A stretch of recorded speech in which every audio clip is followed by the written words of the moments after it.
Sí, sí, estos datos los hemos tenido. Es más, yo pude corroborar en Bosques que hay inclusive se han hecho las correspondientes, no me sale ahora el término, cuando se hace una especie de infracciones, que bueno, que han quedado.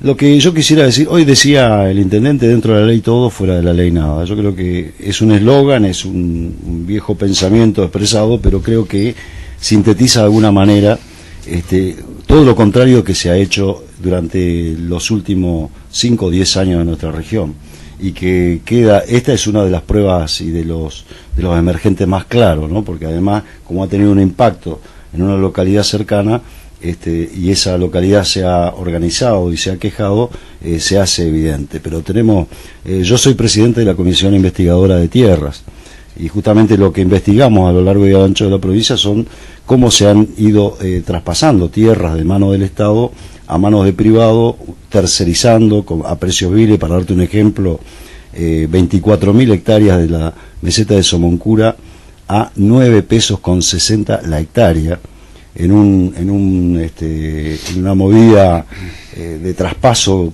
similar y con los mismos actores, ¿no es cierto?, vinculados entre sí a lo largo y a lo ancho de la provincia en innumerable cantidad de hechos de este tipo.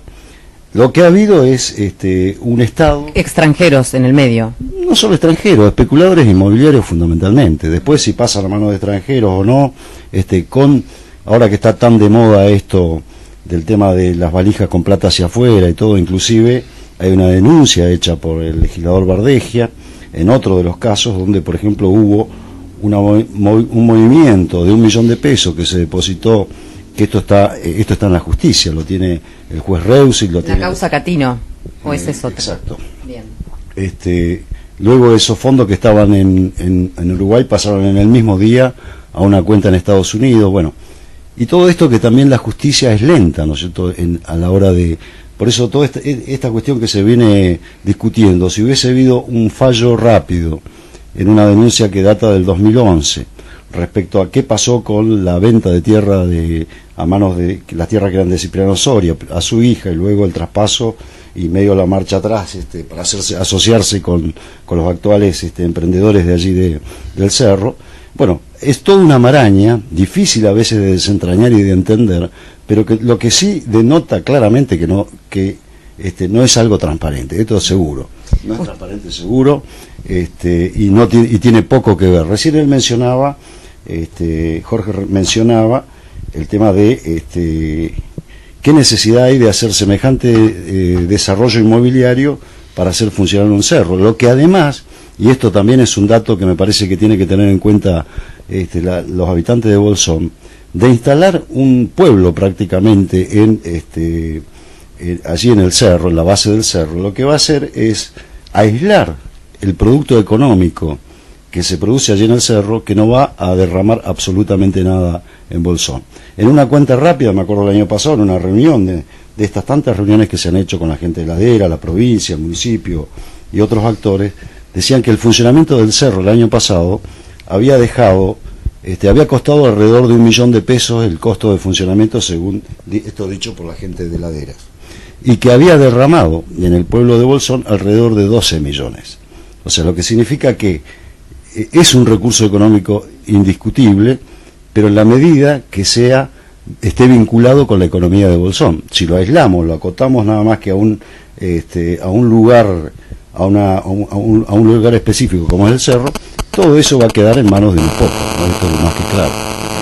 Bien, les voy a proponer hacer una pausa y volvemos en algunos instantes y vamos a seguir dialogando con el legislador César Miguel y el vecino Jorge Ronco.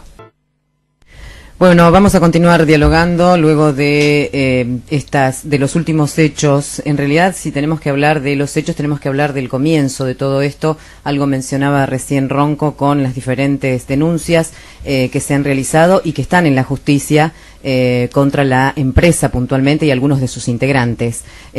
Mencionaba algo sobre la tala de lenga. Me gustaría volver sobre ese tema y los caminos. ¿Cómo es este tema, Ronco? Bueno, el camino que hicieron al plató, que decía antes que lo hicieron sin permiso de ningún tipo, ni de Bosques ni de Codema, es un camino que demuestra... Pero Bosques y Codema nunca se enteraron de ese camino. Cuando nosotros lo denunciamos, recién ahí empezaron a intervenir y ahora están por aplicar una multa desde hace más de un año, que no saben qué multa aplicarles, si aplicar la ley nueva o la ley vieja.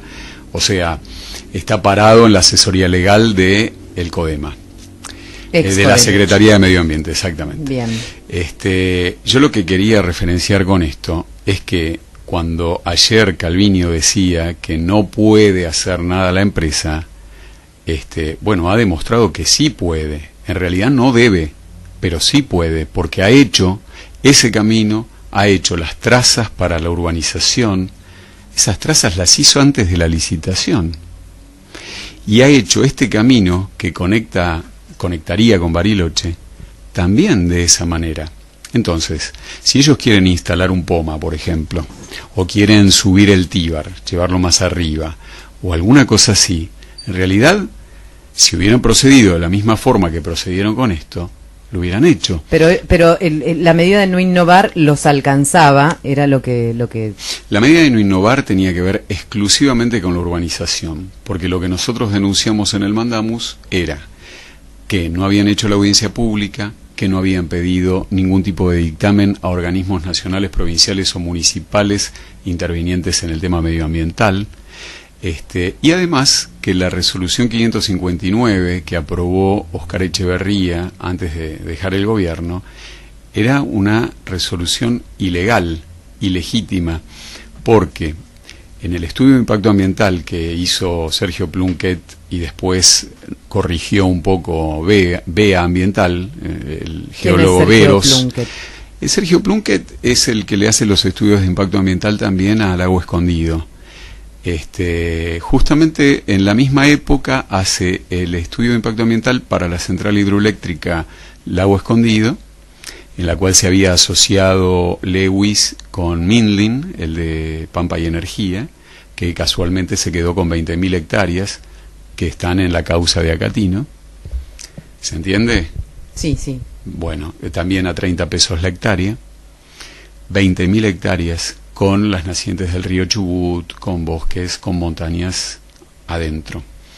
Es una cosa habitual en ellos trabajar así. Entonces, que el presidente del ENDIPEM, que tendría que hacerle cumplir a rajatabla el contrato de concesión a la empresa Laderas, venga a decir que no sabe qué va a pasar porque la empresa no puede hacer. Hubo 4 presentaciones de Laderas en el Mandamus y en ninguna de ellas le pidieron al Superior Tribunal de Justicia que les levante la orden de no innovar para hacer algún tipo de movimiento en el cerro. ¿Por qué no lo hicieron?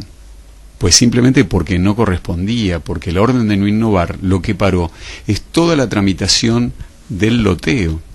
Entonces, no los trabajos en el cerro mismo. Claro, de hecho no hicieron ningún trabajo en el cerro. Hicieron el Troncos Park o algo así, que es un lugar donde hacen saltos, para lo cual también talaron, pero eso no lo denunciamos porque entendimos que hicieron eso con algún tipo de venia del Servicio Forestal Andino. Y además considerábamos que, como era para el centro de esquí, bueno, el centro de esquí necesita algún tipo de trabajo, de apertura de pistas, de un nuevo medio. Ahora estoy imaginando pero no han puesto todo un eso. andamiaje de personas que propiciaron todo esto, legislador. Sí, no tengas ninguna duda. Hay todo un andamiaje, como vos bien decís, en el que han participado anteriores funcionarios del área de tierra. Bueno, hay una denuncia en la que está involucrado hasta el propio gobernador, ¿no es cierto? Y relacionada con estos temas. Con el de Sorio específicamente, con el de Mildin también. Hay 12 denuncias en la justicia rionegrina que fueron realizadas por el legislador Bardegia en el 2011. Una de ellas es el caso de Pampaluden, que están siendo investigadas. La justicia es lenta, va muy lenta. Nosotros hemos tomado una iniciativa en el caso de tierra, que está referido a lo que te mencionaba anteriormente, de Somoncura, de estas 24.000 hectáreas, donde también hay un pedido a la justicia para que declare, después de que intervino la actual dirección de tierra, que hace una disposición en la que declara nula porque está todo mal hecho, ¿no es cierto?, hay 4 o 5 temas que tienen que ver con esto. Te los enumero porque son importantes, se cumplen en todos los casos.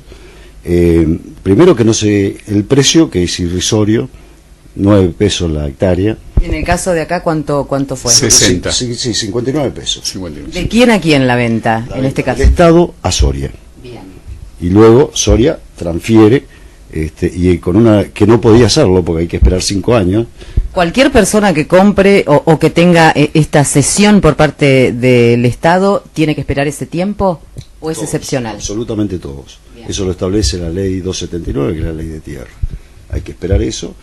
Tiene que intervenir, además, en ese momento el CODEMA, hoy la Secretaría de Medio Ambiente, en todos los casos de venta. Tiene preferencia el Estado antes. ¿Qué significa que tiene preferencia el Estado? Que en caso de que haya venta, no, pero esto en el caso de los privados, cuando hay una transferencia, por ejemplo, en el caso de Soria. En el caso de Soria tendría que haber dicho, a ver, al Estado le interesa comprar esta tierra antes de venderla, respetando los 5 años. Entonces, a partir de los 5 años podía vender, pero el primero que tiene que puede hacer la compra es el Estado. Mirta Soria en este caso no tenía tierras. Mirta Soria era heredera de las tierras de su padre, Cipriano Soria, que ya tenía tierras además. En propiedad. En propiedad, claro, ya tenía tierras en propiedad. Acá son, ¿cuántas hectáreas? 1500. 1500 más sumadas a las anteriores. Ella tenía 69 en 69 propiedad. en propiedad, claro. No recordaba ese dato. Bueno, o sea, se incumplen una serie de situaciones. Sí. Sí, te decía lo ambiental, el tema del precio.